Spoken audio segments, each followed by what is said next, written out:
This channel does not promote any violent, harmful, or illegal activities. All content provided by this channel is meant for an education purpose only.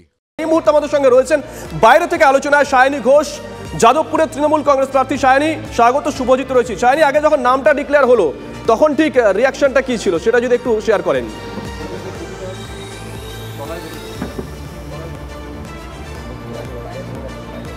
Thank you so much.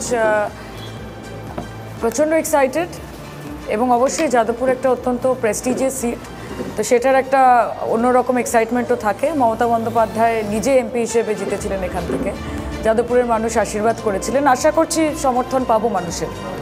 Jadavpur একটা সময় তো বাম দুর্গ ছিল, গতবার আমরা দেখেছিলাম বামেদের গোটা রাজ্য জুড়ে ধরাশায়ী অবস্থা, কিন্তু সেখানে মোটামুটি একটা সংখ্যক ভোট বামেরা পেয়েছিল। মানে প্রতিপক্ষ হিসেবে কি শুধুমাত্র বিজেপি নয়, বামকেও দেখছেন আপনারা? ঠিক আছে, the more the challenge the better. আর লড়াই যদি না হয় তাহলে আর খেলনে কা মজা ক্যা হ্যায়। তো বাম থাকুক, বিজেপি থাকুক, যেই থাকুক, আমাদের লড়াই আমরা করব। মমতা বন্দ্যোপাধ্যায়ের নাম আছে এবং লড়াই শুধু নয়, লড়াই করে কিভাবে জিততে হয় সেটাও তৃণমূল কংগ্রেস এবং মমতা বন্দ্যোপাধ্যায় জানা রয়েছে। মিমির সঙ্গে কথা হয়েছে? হ্যাঁ, মিমি উইশ করেছে আমাকে। She wish me all the best. Jadavpur এমন একটা লোকসভা কেন্দ্র সায়নী, যেখানে 2009-এ যিনি জিতেছিলেন 14-এ তিনি টিকিট পাননি, 14-এ যিনি জিতেছিলেন 19-এ টিকিট পাননি, 19-এ যিনি জিতলেন আজকে 24-এ তিনি টিকিট পেলেন না। এটাও তো একটা ইন্টারেস্টিং, তাই না?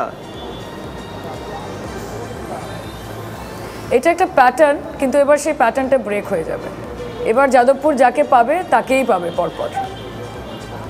আপনি কি আশা করছেন ইউথরা আপনার দিকে ঢেলে ভোট দেবে? শুধু ইউথ না, আমি মনে করি মমতা বন্দ্যোপাধ্যায় বাংলার মানুষের জন্য যা কাজ করেছেন, মা বোনেরা, ইউথ, প্রত্যেকে তারা মমতা বন্দ্যোপাধ্যায়কে ভোট দেবেন, তৃণমূল কংগ্রেসকে ভোট দেবেন। এবং অনেক রকমের ইস্যু আছে যেটা নিয়ে আমরা লড়াই করছি। আজকে ব্রিগেড সেটার একটা অনেক বড় এক্সাম্পল। তো অনেক রকমের ইস্যু আছে যেটা নিয়ে আমরা এগোবো এবং মানুষের আশীর্বাদ রয়েছে মমতাদির সঙ্গে। যাদবপুর আমাদেরকে সবসময় সমর্থন করেছে এবং এবারও তারা সমর্থন করবেন বলেই আমার বিশ্বাস। আমরা দেখেছিলাম সায়নী, মিমি কয়েকদিন আগে যখন মমতা বন্দ্যোপাধ্যায়কে চিঠি দিয়েছিলেন, বাইরে বেরিয়ে বলেছিলেন রাজনীতি তার জন্য নয়, বীতশ্রদ্ধ হয়ে পড়েছিলেন। সেরকম কিছু আপনার হবে না তো? সেগুলো ভাবাচ্ছে না তো?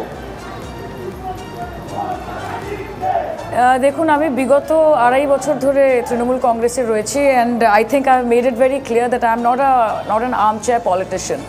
আমি বিগত 3 বছরে 3টে সিনেমা করেছি এবং 300-র ওপরে সভা করেছি। কাজে আমার হানিমুন পিরিয়ড সেটা তো ওভার হয়নি। এবং আপনি যেটা বলছেন, আমার মনে হয় না সেরকম কোনো সম্ভাবনা রয়েছে। মানুষ আমাকে অভিনেত্রী থেকে বেশি সভানেত্রী হিসেবে চেনে।